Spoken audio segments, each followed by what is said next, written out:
శ్రీమాత్రే నమ. జయ గురు దత్తాత్రేయ నమ.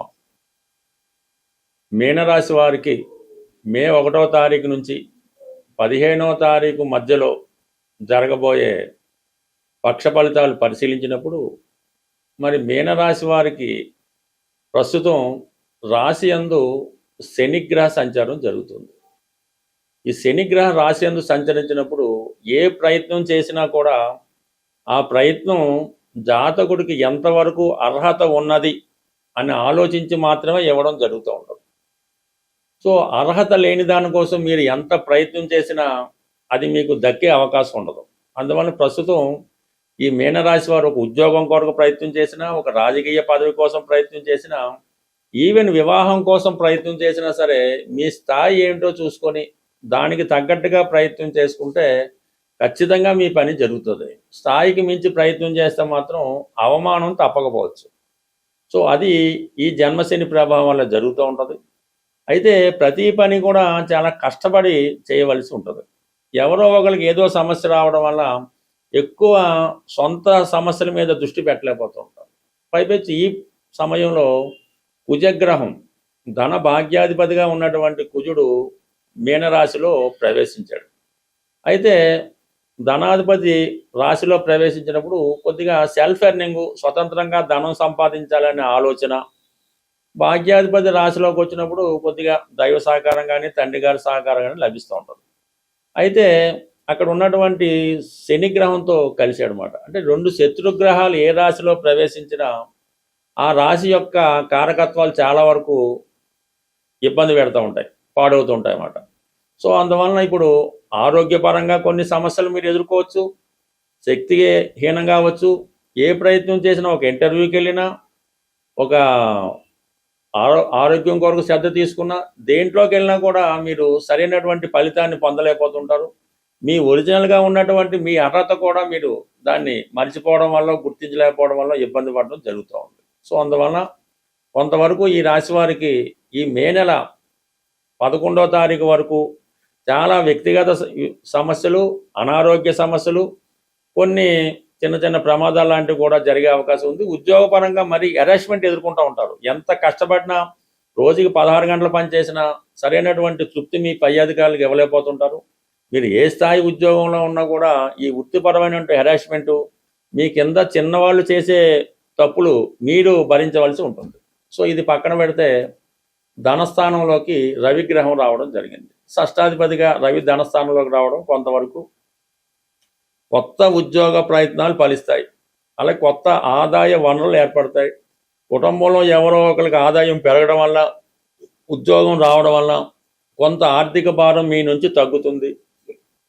అలాగే బుధుడు ధనస్థాన ప్రభావం వల్ల స్థిరాస్తి మీద ఆదాయం లభిస్తుంది, తల్లిదండ్రుల సహకారం లభిస్తుంది, జీవిత భాగస్వామి సహకరించి కుటుంబ సమస్యల వరకు వాళ్ళు మెయింటైన్ చేయడం జరుగుతూ ఉంటుంది. వ్యక్తిగతంగా మీ పని ఏదో మీరు చూసుకొని మీ వరకు మీరు పోషించుకుంటే ఈ కుటుంబ బాధ్యత మీ కుటుంబ సభ్యులు చూసుకొని చాలా వరకు మిమ్మల్ని సేవ్ చేసే ప్రయత్నం అనేది జరుగుతూ ఉంటుంది. మరి తృతీయంలో శుక్రుడు ఉండడం వల్ల కొన్ని కొత్త పరిచయాలు ఏర్పడడం జరుగుతూ ఉంటుంది. అలాగే కొన్ని నిందలు, విమర్శలు కూడా స్త్రీల ద్వారా ఎదుర్కోవడం జరుగుతూ ఉంటుంది. మీతో స్నేహంగా ఉన్న వాళ్ళే ఇప్పుడు మిమ్మల్ని ఇబ్బంది పెట్టే ప్రయత్నం చేస్తూ ఉంటారు. ఇప్పుడు మీకు ఏదో కొంత ధనాన్ని ఇస్తారు, అది ఉన్నప్పుడు ఇమ్మంటారు అప్పటి వరకు. ఇప్పుడు ఆ ధనాన్ని సడన్గా ఇమ్మంటారు, లేని పక్షంలో మిమ్మల్ని ఇబ్బంది పెట్టే అవకాశం ఉన్నది. ఈ విధంగా ఈ శుక్రుడు 3వ స్థానంలో ఉండడం వల్ల కొంతవరకు స్నేహితుల వల్ల, అన్నదమ్ముల వల్ల, అక్కచెల్లెల వల్ల, భార్యతరు బంధువుల వల్ల ఇబ్బందులు ఎదుర్కోవడం జరుగుతూ ఉంటుంది. 4వ స్థానంలో గురువు కొంతవరకు మీకు ఏదో విధంగా ఫైనల్గా ఎటువంటి సమస్య లేకుండా పరిష్కరించడానికి ప్రయత్నం జరుగుతూ ఉంటుంది. ఇవన్నీ ఒక అయితే 12వ స్థానంలో ఉన్నటువంటి రాహు మీరు ఎంత వదిలించుకుందామన్నా ఏదో ఒక బంధం, ఏదో ఒక బలహీనత, ఏదో ఫ్రెండ్ రూపంలోనో ఇంకో రూపంలోనూ మిమ్మల్ని ఇబ్బంది పెడుతుంటాయి. మీరు 2 రోజులు వదిలించుకుందాం అనుకుంటారు, మళ్ళీ 3వ రోజుకి అవి అటాచ్మెంట్ అవుతుంటాయి. ఈ విధంగా ముందు వాటి నుంచి మీరు బయటపడవలసి ఉంటుంది. ఈ 12వ స్థానంలో ఉన్నటువంటి రాహు వాళ్ళ అవసరాలకి మిమ్మల్ని ఉపయోగించుకుంటూ ఉంటారు. మీ వల్ల ఎంత జరిగిందని మళ్ళీ మిమ్మల్ని ఇబ్బంది పెడుతుంటారు. కాబట్టి ఏదైతే మీకు మీ యొక్క బలహీనతలకి ప్రోత్సహించే ఫ్రెండ్స్ అయితే ఉన్నారో వారిని ముందు దూరం చేసుకుంటే మిమ్మల్ని మీరు బాగు చేసుకున్నట్టే. ప్రస్తుతం ఈ గోచార ఫలితాలు కేవలం మనం చంద్రుడు ఉన్న రాశిని బట్టి చెప్పడం జరుగుతూ ఉంటుంది. అయితే ఇవి కొన్ని సందర్భాల్లో మీకు సరిపోవచ్చు, సరిపోకపోవచ్చు. అయితే వ్యక్తిగత జాతకం అన్నది చాలా ఇంపార్టెంటు. అలాగే ప్రస్తుతం మీకు జరుగుతున్నటువంటి దశ, అంటే మీరు పుట్టిన జన్మ నక్షత్రం బట్టి ఒక దశ నడుస్తుంటుంది. ఎప్పుడూ కూడా ఈ జాతకంలో ఉన్నటువంటి, మీరు పుట్టినప్పుడు జన్మ జాతకంలో ఉన్నటువంటి గ్రహస్థితి, జరుగుతున్నటువంటి దశ, ఇవి ఇంపార్టెంట్గా మీకు ప్రభావాన్ని చూపిస్తూ ఉంటాయి. అయితే ఈ గోచారం అన్నది ఏంటంటే, మీ జాతకంలో ఉన్న మంచి ఫలితాన్ని కానీ శుభ ఫలితాన్ని కానీ ఈ గ్రహాలు ఆ టైంని కొంతవరకు ఇండికేట్ చేసి ఆ సంఘటన జరగడానికి ఉపయోగపడుతుంటాయి. అందువల్ల మీరు పూర్తిగా ఈ గోచారాన్ని బేస్ చేసుకుని మీరు పెద్దగా సంతోషపడక్కర్లేదు, అలాగే నిరాశపడక్కర్లేదు. అందుకని ఏదైనా జాతకంలో ప్రధాన సమస్య ఉన్నప్పుడు, కొన్ని పనులు జరగటం లేదు, ముఖ్యంగా వివాహం, ఉద్యోగం ఇటువంటివి వచ్చినప్పుడు మీ జన్మ జాతకాన్ని పరిశీలించుకొని తగు విధంగా పరిహారం చేసుకుంటేనే మీకు ఆ ఫలితం అన్నది దక్కడం జరుగుతూ ఉంటుంది. అయితే ఈ కలియుగంలో ఈ పరిహారం అన్నది ఎవరికి వాళ్ళు స్వయంగా చేసుకోవడం వల్ల మాత్రమే ప్రభావం చూపుతుంది తప్ప, మీ తరపున మీ తల్లిదండ్రులు ఇంకోలో చేయడం వల్ల పెద్దగా ఉపయోగం ఉండదు. అయితే ప్రధానంగా మీ జన్మ జాతకంలో అవ్వచ్చు, ప్రస్తుతం గోచారరీత్యా పాపగ్రహ ప్రభావం ఉంది, అంటే జన్మరాశిలో పాపగ్రహం లేదంటే పాపగ్రహ దృష్టి ఉన్నప్పుడు ఆ గ్రహానికి సంబంధించినటువంటి దానం, మీరు అంటే డొనేషను, అది గ్రహాన్ని బట్టి మీరు ఆ దానం చేయవలసి ఉంటుంది. లేదా గోవుకి ఏమైనా డొనేషన్ చేయడం కానీ, గోవుకి ఆహారం పెట్టడం వల్ల ఈ పాపగ్రహాలు మీకు అనుకూలంగా మారడం జరుగుతూ ఉంటుంది. అంటే పాపగ్రహాలు అంటే మనకి రాహు, కేతువు, కుజుడు, శని, ఇవి సాధారణంగా పాపగ్రహాలు కాబట్టి వాటికి ఎంతసేపు కూడా మీరు డొనేషన్స్ ద్వారా, సేవ చేయడం ద్వారా మీరు దాని నుంచి మంచి ఫలితం పొందొచ్చు. అయితే శుభగ్రహాలు ఇబ్బంది పెడుతున్నాయంటే కొన్ని సందర్భాల్లో శుభగ్రహాలు కూడా ఇబ్బంది పెడతాయి కొన్ని లగ్నాల వారికి.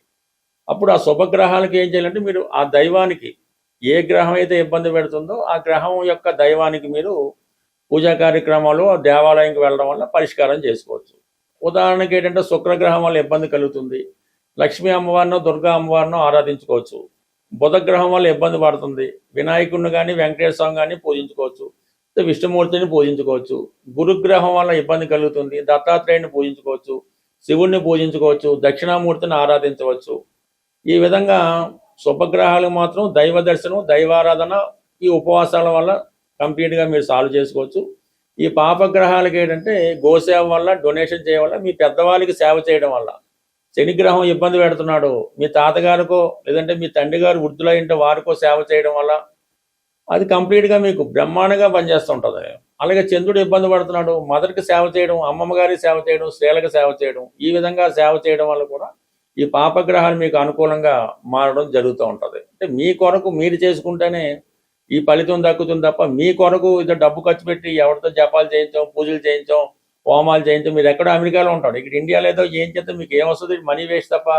దానివల్ల మీరు జ్యోతిష్ శాస్త్రాన్ని మొత్తం నిందించడం, జ్యోతిష్కులను విమర్శించడం, ఇవన్నీ పక్కన పెట్టి వ్యక్తిగతంగా చిన్న ప్రయత్నమైన కేవలం చీమలకి కొద్దిగా పంచదార వేయడం వల్ల కూడా అనేక రకాల ఇబ్బందుల నుంచి, ఆర్థిక ఇబ్బందుల నుంచి మీరు బయటపడే అవకాశం ఉంది. కాబట్టి ఖచ్చితంగా మీ జన్మజాతకాన్ని చూపించుకోండి, మీ పరిహారాన్ని మీరే చేసుకోండి.